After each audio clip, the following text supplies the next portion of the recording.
Here we have verse 28 of the 18th chapter, Gospel of Matthew. Jesus telling a parable which sets in stark contrast the man who was forgiven a vast debt before his ruler, and having received that mercy, he departs, and the story picks up now with a rather striking contrast. So we have exalthon from exerchomai. I go out, I go away. This is an aorist participle, so having gone out would be the idea. Postpositive does, so having gone out, ho doulos, the slave. This is in the nominative, it's the subject. Ekanos, that very slave, the demonstrative pronoun, putting emphasis on that slave who had just received such immense displays of mercy. Huren, it's from heurisco, I find, it's the third person singular. Aorist active indicative, he found. So having departed, he found. Hena, adjective, means one. Tone, soon do loan. Of the fellow slaves, soon, of course, together with doulos. A fellow slave, another one who together with him was in that slave status.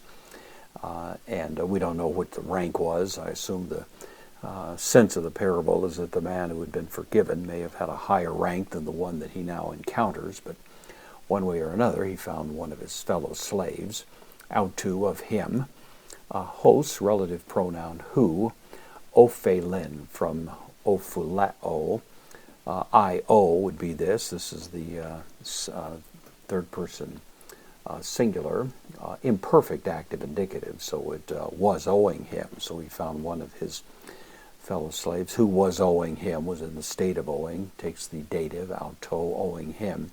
Hekaton, adjective, means 100, denaria, 100 denarii. This is a paltry amount compared to the amount that he had just been forgiven. And that, of course, is what Jesus is setting in contrast here, as there's been, on the one hand, this remarkable display of mercy, and now he finds a fellow servant, kai kratesos. Krat is a prefix that will generally have to do with power. A democrat, for example, autocrat. All of those English words are drawn from this, and so it's the idea of seizing. He laid hands on him. It's an aorist participle, so having seized, outtone him.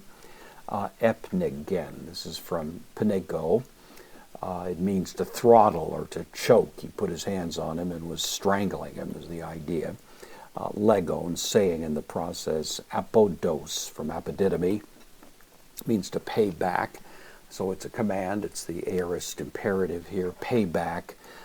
Te, this is a indefinite pronoun. What it is, opheles, that you owe. This is, of course, the drama of the story. The little a here is a bit of an interesting particle.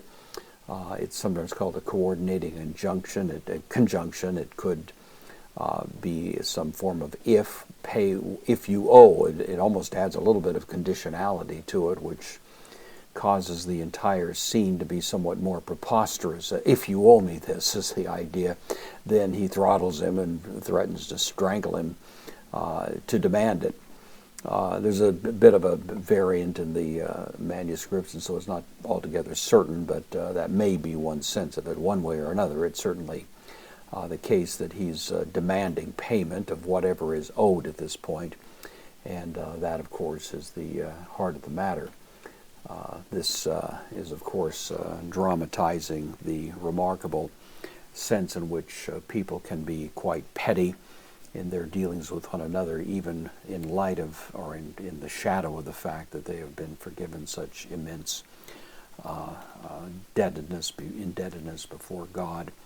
And Jesus will drive home this point rather dramatically as this parable concludes.